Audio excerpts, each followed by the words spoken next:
নমস্কার বন্ধুরা, তো একটা ছোট্ট একটা ভিডিও নিয়ে আমি বাধ্য হলাম ভিডিওটা করতে। This is regarding social media. আমরা জানি হোল নেশনে কি হচ্ছে, ওই মেয়েটির ওই বোনটি এইভাবে চলে গেছে, এইভাবে বিভৎসভাবে চলে গেছে। আমরা সবাই মানে টোটালি ডিপ্রেসড হয়ে আছি। ইভেন আমাদের মধ্যে একটা আতঙ্ক, আমাদের মেয়েদের মধ্যে একটা আতঙ্ক হয়ে আছে। ইভেন আমরা পাড়াতেও যদি বেরোই তাও মায়েদের মনে যে কি আতঙ্ক হয়ে গেছে সেটা মানে এই ঘটনাটা মানে কি তীব্র একটা ঘটনা। পুরো নেশন, পুরো ওয়ার্ল্ড মানে পুরো আগুন জ্বলছে এরকম একটা ঘটনা। তো সেখানে দাঁড়িয়ে আমি রিকোয়েস্ট করছি সোশ্যাল মিডিয়াকে, ফেসবুক অ্যান্ড ইনস্টাগ্রামে কিছু ভিডিওস দেখলাম, মানে কিছু রিলস আর কি, স্পেশালি ইনস্টাগ্রামে কিছু রিলস, আমাদের ফেসবুক রিলসও আছে, ওটা সেম আর কি, তবে ফেসবুক ভিডিও আছে।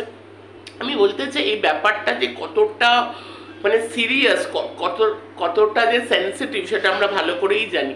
সেইখানে দাঁড়িয়ে এই ধরনের রিলস প্লিজ বন্ধ হোক। যেখানে এই ব্যাপারটাকে নিয়ে একটা কন্টেন্ট বানানো হচ্ছে, এটা কোনো কন্টেন্ট বানানোর এটা কোনো কন্টেন্ট বানানোর জিনিস না। তো এই ব্যাপারগুলো প্লিজ বন্ধ হোক, এটা কোনো কন্টেন্ট বানানোর জিনিস না। এক minute, extremely sorry for the disturbance. তো খুবই মানে শর্টভাবে আমি কথাগুলো বলে আমি ভিডিওটা এন্ড করে দেবো। তো ব্যাপারটা হলো এই যে এরকম রিলস করা হচ্ছে, অ্যাওয়ারনেস ইজ গুড। যে আমরা অ্যাওয়ারনেস, কী ধরনের অ্যাওয়ারনেস হওয়া উচিত এরকম ধরনের সিচুয়েশনে পড়ে, যে আমরা মেয়েরা কিভাবে আমরা প্রোটেকশন নিয়ে, কিভাবে নিজেকে সেলফ প্রোটেকশন কিভাবে প্রোটেক্ট করব, কিভাবে এই সিস্টেমটা পুরো ঠিক হবে, যাতে মানে খুব ইজিলি, খুবই মানে উইথ অল ইন্ডিপেন্ডেন্স মেয়েরা রাত্রি 12টা কেন বলছি, যদি যারা নাইট ডিউটি করে, যারা ইভেন রাত্রি 3টের সময়, 3টে সাড়ে 3টের সময় মেয়েরা মানে সেফ ফিল করবে, এরকম অ্যাওয়ারনেস, এরকম ভিডিও যদি হয় তাহলে ঠিক আছে। কিন্তু এই যে এই ঘটনাটা যে ঘটেছে ওটাকে নিয়ে একটা কন্টেন্ট বানানো, এটা কোনো কন্টেন্ট বানানোর ঘটনা না, কিন্তু it's most sensitive and most worst kind of incident that ever happened in Indian history. In Bengal, বেঙ্গলের মতন জায়গা, কলকাতার মতন জায়গা, এত বড় একটা হসপিটাল এরকম একটা ঘটনা ঘটেছে। প্লিজ আমি request to all the social media, Instagram influencer, creators, ফেসবুকে যারা ভিডিও করে, প্লিজ এটাকে নিয়ে কন্টেন্ট প্লিজ বানাবেন না। এটাকে হ্যাঁ, আমাদের কিভাবে এটা এই পরিস্থিতি আর যাতে না হয়, আর কোনো মেয়ে যাতে এইভাবে এতটা মানে ধ্বংস হয়ে শেষ না হতে হয়, এরকম একটা কোনো অ্যাওয়ারনেস প্রোগ্রাম যদি আমরা করতে পারি, কিভাবে আমরা মানে সেফ থাকবো, কিভাবে পুরো সিস্টেমটাকে পাল্টাতে হবে, এরকম ধরনের কোনো ভিডিও হলে তাহলে ঠিক আছে, ওই ধরনের ভিডিও করুন।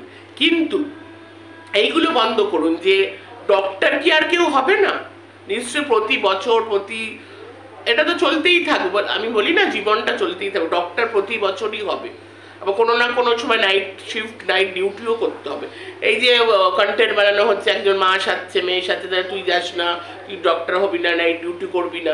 ডক্টরের কাজ হলো 24/7, একটা না একটা সময় নাইট শিফট করতেই হবে। তো তাই বলে কি এই পৃথিবীতে কেউ ডক্টর হবে না? সেটা তো না।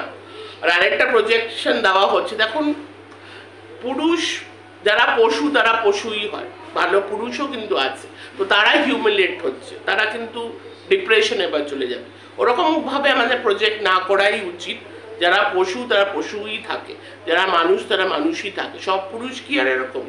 আমাদের বাড়িতে আমাদের বাবারা আছে, আমাদের দাদারা আছে, আমাদের বন্ধু বান্ধব আছে, যারা সত্যি মেয়েদেরকে রেসপেক্ট করে, সম্মান করে, এরকম পুরুষও আছে। কোনো কিছু যদি দেখাতে হয়, মানে অ্যাওয়ারনেস যদি দেখাতো, এই ধরনের সিস্টেম কিভাবে চেঞ্জ হবে, আমরা মেয়েরা কিভাবে নিজেকে সেলফ প্রোটেকশন দেব, ওরকম কিছু দেখান। এই একটা ইনসিডেন্ট নিয়ে ওটাকে একটা স্টোরি বানিয়ে, আর কিছু সত্যি প্রচণ্ড মানে চোখে পড়ে যাচ্ছে, খুবই খারাপ লাগছে, এটা নিয়ে এই ধরনের কন্টেন্ট হচ্ছে। তো সোশ্যাল মিডিয়াকে আমি মানে ইনস্টাগ্রাম, ফেসবুক রিলস যারা বানায়, প্লিজ রিকোয়েস্ট করছি এই নিয়ে কন্টেন্ট বানানো বন্ধ হোক প্লিজ। যদি কিছু বক্তব্য রাখার থাকে, এমন বক্তব্য যাতে সেটা মানে আমাদের self awareness, protection about women, safety about women, about the system, এই ধরনের এই ইনসিডেন্টটাকে নিয়ে স্টোরি বানিয়ে প্লিজ বন্ধ করো। It's really disturbing, please. চলো, আর আমি বেশি বড় করবো না, তারা আছে, এমনি তো আমার ভিডিওটা এন্ড করতে হবে। চলো, bye, take care, love you all. Please এগুলো বন্ধ হোক, টাটা।